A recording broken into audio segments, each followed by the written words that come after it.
Spain. España, the European champions with a population of nearly 50 million people, against a tiny island situated up to 500 miles off the coast of Western Africa that has a population about the same as Edinburgh.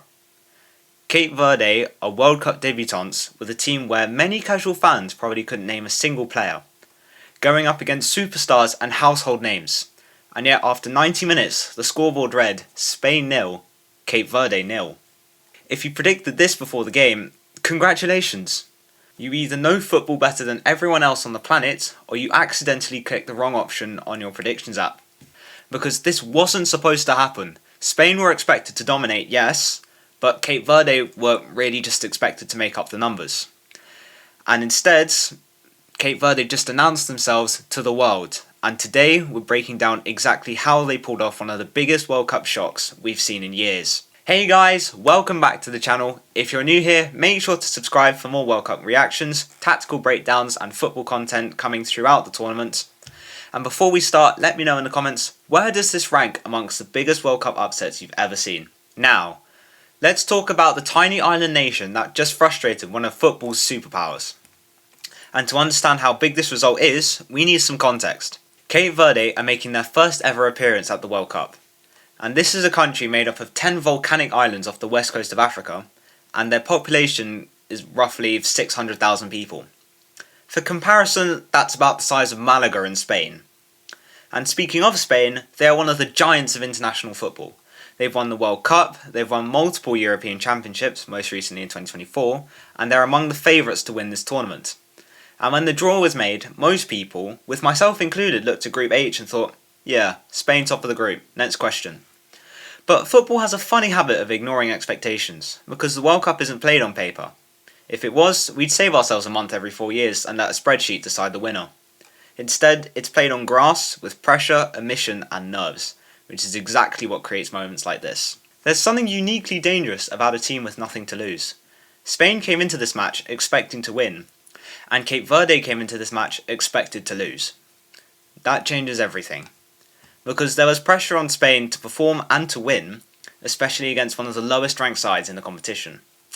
But Cape Verde remained compact, they stayed organised and believed, which is what allowed them to get away with only 26% possession and only managed 6 shots, of which only 1 was on target. While Spain only had 23 shots and they didn't score a single one. And because of these stats, I think we need to talk tactics, because Cape Verde didn't get lucky. This was planned. From the first whistle they were organised, their defensive line stayed compact, the midfield worked tirelessly, the defenders refused to get dragged out of position, and they did such a good job at this that Rodri said in an interview after the game that it was a tough game. Okay, I'm sorry, but this man is a Ballon d'Or winner, and he is complaining about a game against Cape Verde. As much as I really want to take the piss out of Spain here, I just can't, because all the credit has to go to Cape Verde. They pulled off a horrible masterclass that Mikel Arteta and Diego Simeone would have been proud of. And the statistics prove just how effective they were. Like as I said before, Spain finished the match with 74% possession and 23 shots. Yet they still couldn't find a breakthrough. And perhaps the most incredible statistic of all, Spain's striker that day, Mikel Oyarzabal, didn't touch the ball once during the opening 30 minutes. And as an England fan, I cannot help but see the irony. This man scored the winner in the Euros against England in the final, and he just broke a record that has been there since the year England last won the World Cup. I mean, it also probably wasn't helped by Ferran Torres' performance, which was also completely terrible, so just think about that for a second. A striker playing for a team with 3/4 of the possession didn't register a single touch for half an hour. That isn't luck. That's defensive perfection from Cape Verde, as they denied Spain any rhythm in the dangerous areas, as they blocked off every shot, intercepted every pass, and with every clearance they increased their confidence. And then by the final 20 minutes you could feel the momentum shifting, not because Cape Verde had more on the ball by that point, but they also had belief, and that is a powerful thing in football. So much so that Cape Verde even had a chance to win the entire game from a corner in the 91st minute. Unfortunately, it was saved by Unai Simon, but holy harambo if that had gone in. And if you think Cape Verde's story couldn't get any more unbelievable, meet Roberto Lopes. Born in Dublin to a Cape Verdean father and an Irish mother, Lopes wasn't discovered through a scout or an agent. The Cape Verdean Football Federation contacted him through LinkedIn. Yes, LinkedIn. The app most people use to update their CVs and congratulate colleagues on promotions.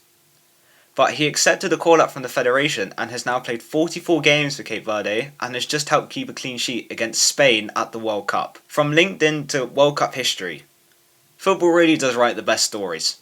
Now we need to talk about the man of the match, Virginia, because what a performance from him. At 40 years old, the Cape Verde goalkeeper delivered one of the greatest displays of his career. 8 big saves, cross after cross claimed, absorbing all that pressure. But the most impressive thing wasn't his shot stopping, it was his composure. He never looked panicked or overwhelmed. He played like someone who had been preparing for this moment his entire life. And in many ways, he had. This was his first ever World Cup match, and arguably the biggest game of his life, and he did not disappoint. And he did this all at 40 years old. Manuel Neuer is the same age, and he's conceding to Curaçao, while Virginia's over here keeping a clean sheet against Spain. There are levels to this game, and after the final whistle, the emotion just poured out from him. He revealed that his mother couldn't be there to watch him because of travel costs and visa difficulties. Imagine waiting your entire life to reach football's biggest stage only to know that your family can't be there to experience it with you. That must have been really sad, and explains why he was so emotional. It is also why this result meant so much, because this wasn't just a football match. This was the fulfillment of a lifelong dream. And honestly, by the end of the game, Spain's attackers probably saw Virginia every time they closed their eyes, and they probably saw him in their nightmares for the next few days. Those FIFA matches where your opponent's goalkeeper suddenly turned into Prime Buffon? I'm pretty sure that was what happened to Spain that night. Every shot, every chance, every moment they thought they'd finally found a breakthrough, there was always Virginia. There is no wonder why this man, who had about 50,000 followers on Instagram before the game, ended up with 2.2 million afterwards, and as of recording, he now has 12 million. This man got a silver and gold play button in the space of 90 minutes, and then got diamond in the space of 2 days. This is how you know that his spectacular performance has won him so many new fans. This was a Man of the Match award that was very well deserved.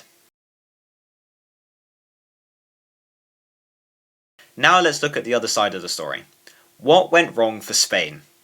On paper, they controlled the game.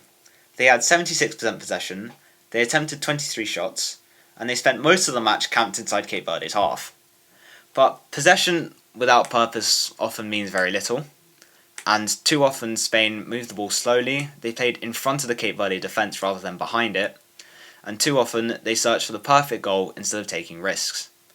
But as the game went on, frustration started to grow, the passes became riskier, and the decision making became a lot more rushed, and the pressure increased. I'm pretty sure there was one point where Aymeric Laporte just took a long shot himself, just because the players in front of him were not creating any opportunities themselves. Though I guess that's what happens when you spend most of the game with Mikel Oyarzabal and Ferran Torres up front. Anyway, I think we have seen this with Spain before. They can control a football match brilliantly, we've seen that. But when opponents defend deep and remain disciplined, they sometimes struggle to create clear-cut chances. It's kind of like having the latest smartphone with every possible feature and then forgetting your password. You've got all the tools you need, but you just can't unlock the result. And that's why everyone has Face ID these days. And here's another remarkable statistic. Cape Verde committed just one foul during the entire match. One.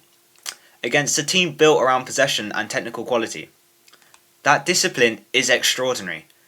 And this wasn't only about Spain underperforming, it was about Cape Verde executing their game plan to perfection. Every save from Virginia was celebrated like a last-minute winner, and you could sense the nerves spreading through the Spanish supporters. Because everyone in the stadium knew what was happening. This wasn't just a draw anymore, this was history in the making. The final 10 minutes felt less like a group stage match and more like a cup final. And when the final whistle blew, the celebrations from the Cape Verde players told you everything you needed to know. This point, singular point, meant everything. But this result also changes the entire complexion of Group H. Spain were expected to take control immediately. Instead, the group is wide open. Every single team in the group drew their first game, so now they all have an opportunity, including Cape Verde, who are now dreaming. Because 1 point against Spain could prove crucial. It could be the difference between elimination or qualification. And perhaps most importantly, Cape Verde now look like they belong at this level. And that is a dangerous thing for the rest of the group. Because this team no longer sees themselves as underdogs. They see themselves as contenders. And this is why we love the World Cup. Every 4 years, football reminds us that anything can happen. The biggest teams don't always win. The smallest nations don't always lose. And every now and then, an underdog captures the imagination of the entire world. Cape Verde may not have won tonight, but make no mistake, they made history. So what do you think? Is this the biggest shock of the World Cup so far? And can Cape Verde qualify for the knockout stages? And should Spain fans already be worried? Let me know your thoughts in the comments below. And if you enjoyed this video, don't forget to like, subscribe and turn on notifications for more World Cup content throughout the tournament. There are also links in the description below to my other social media pages if you want to go follow them. And so with all that, thank you all so very much for watching, and I'll see you all in the next one. Goodbye.